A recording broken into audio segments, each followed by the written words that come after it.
Herkese merhaba, hepiniz hoş geldiniz. İlk Bakış TV ekranlarındasınız. Bugün yine Orta Doğu'dan gelişmeleri sizlere aktarmaya çalışacağız. Özellikle Kürt muhalif kanadından on binlerce genç silahlanmaya hazır çıkışı geldi. Diğer yandan Başbakan Mesrur Barzani'den Bağdat'a çok sert bir drone ve petrol resti var. ABD tarafında ise Dışişleri Bakanı Marco Rubio'dan dünyaya 20 Mart'a kadar süre mesajı gitti arkadaşlar ve tabii ki Trump'ın açıklamaları var. Nükleer testler için kara operasyonu sorusuna verdiği o şok edici cevapla gündemi salladı. Hızlı, net ve en şeffaf biçimde bu videoda da gelişmeleri sizlere aktarmaya çalışacağız. Öncelikle İran'daki Kürt gruplarla başlayacağız. Çünkü konuyla alakalı biliyorsunuz ki son günlerde bir hayli tartışmalar vardı. İlk haberimizi de bu şekilde derledik. İranlı Kürt muhalif Komala Partisi'nin genel sekreteri Abdullah Mohtadi France 24 kanalına çok çarpıcı açıklamalarda bulundu. Mohtadi, İran'daki mevcut kriz ortamında Kürtlerin önemli bir kırılma yaratabilecek güçte olduğunu savundu. Dikkat çeken detay ise şu: Mohtadi bölgede güvenlik güçlerinin zayıfladığına dair ciddi işaret olduğunu ve on binlerce gencin şu anda hazır bulunduğunu, peşmerge güçlerinin de hazır olduğunu belirtti. Özellikle uluslararası destek gelirse bu durumun İran'ın özgürleşmesinin başlangıcı olabileceğini söylüyor. Ancak şunun altını çiziyor. Ayrılıkçı değiliz ve yabancı güçlerden henüz destek almadıklarını belirterek Washington'ın bu potansiyeli görmesini beklediklerini vurguluyor. Bu da önemli bir gelişmeydi. Tabii bütün o bölgedeki bütün Kürtler mi bu şekilde düşünüyor derseniz orası bence ayrışan nokta ve tartışmalı bir nokta. Bazen işte görüyorum, özellikle sosyal medyada bu konu çok fazla kez tartışılıyor.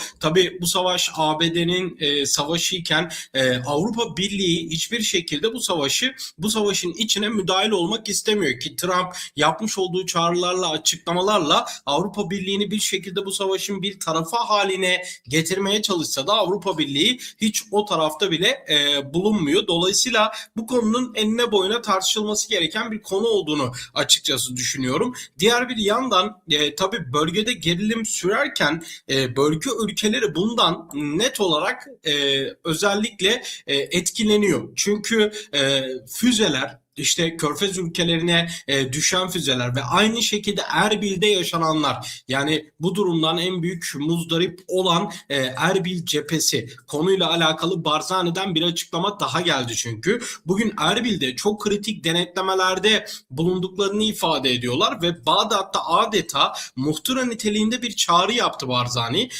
Özellikle bölgeyi hedef alan drone ve füze saldırılarının hiçbir bahanesi olamayacağını ifade etti. Buradaki en can alıcı cümle bence şu oldu: bu saldırıları düzenleyen yasa dışı grupların bir kısmı Irak hükümetinden maaş alıyor ve Bağdat tarafından silahlandırılıyor ifadesi oldu. Barzani, federal hükümetin kendi maaşlı gruplarını durdurması gerektiğini net bir dille ifade ederken ayrıca petrol ihracatı konusuna da değinerek bölgenin engel değil destekçi olduğunu, ancak Bağdat'ın ödemeleri garanti altına alması gerektiğini belirtti. Yani Erbil diyor ki hem bizi vuranları maaşa bağlayıp hem de bizden işbirliği bekleyemezsiniz diyor. Barzani yapmış olduğu açıklamalarda Bağdat'a çok sert bir tepki gösteriyor konuyla ilgili ve ABD Dışişleri tarafından bir açıklama geldi. Çok bu konuyla alakalı sert açıklamalar yapılmaya devam ederken İran'a karşı acil önlem çağrısı geldi iddiaya göre.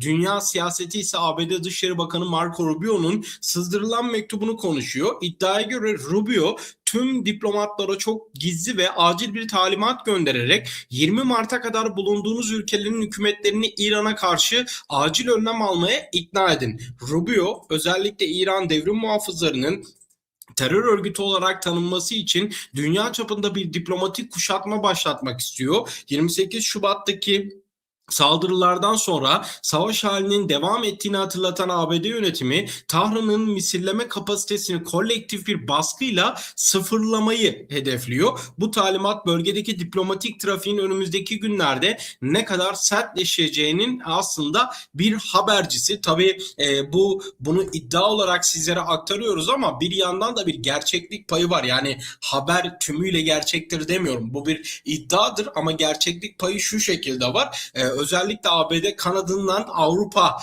ülkelerine bu konuyla alakalı aslında mesajlar var. Alttan laflar, göndermeler özellikle Trump'tan var ve bu konuyla alakalı hiçbir şekilde Avrupa Birliği de İran muhabbetine dahil olmak istemiyor ve bir taraf olmak istemiyor. Şimdi Trump'ın konuyla alakalı yapmış olduğu bir açıklama var. Daha doğrusu bir gazeteci kendisine bir soru soruyor. Trump çok sinirleniyor. Beyaz Saray'da Başkan Donald Trump düzenlediği basın toplantısında bir gazetecinin İran'daki nükleer malzemeleri ele geçirmek için kara gücü kullanacak mısınız sorusuyla adeta küplere bindi. Trump askeri stratejilerin medya önünde konuşulamayacağını belirterek gazeteciye bunu sana neden söyleyeyim? Bu sorular aptalca dedi. Ardından ekledi. Bu tür askeri planları ifşa eden biri başkanlık koltuğunda oturmamalıdır. Trump'ın bu tavrı kara operasyonunu seçeneğinin masada olup olmadığını söylemem ama kartlarımı da açık etmem mesajı olarak yorumlandı. Bölgedeki savaşın bir sonraki aşamasının ne kadar gizli ve sert planlandığı bu diyalogla bir kez daha kanıtlanmış oldu aslında. Bugün gördüğümüz tablo tam olarak bence İran içindeki muhalifler şu anda hazır bekliyor yapılan açıklamalara bakılırsa. Erbil yönetimi Bağdat'ın saldırgan gruplarına karşı sabrını tüketmiş durumda.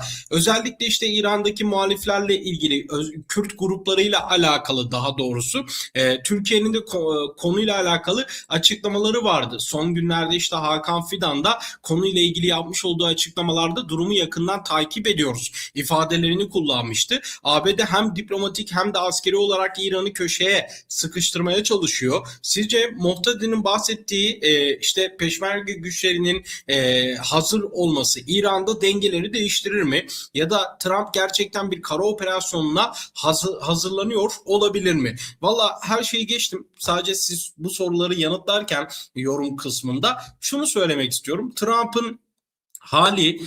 Trump'ın tavrı normal bir tavır değil bence. Yani özellikle İran'da yaşananlarla ilgili İran'ın bence bu kadar karşılık verebileceğini bence Trump hesap edemedi. En azından ben öyle düşünüyorum. Siz de fikirlerinizi yorum kısmında belirtebilirsiniz. Evet, günün önemli gelişmeleri bu şekildeydi. Gelişmeler oldukça sizlere aktarmaya da devam edeceğiz. Henüz kanalımıza abone olmadıysanız abone olmayı, bildirim zilini mutlaka tümü olarak işaretlemeyi ve son olarak bu videoyu beğenmeyi lütfen ihmal etmeyin.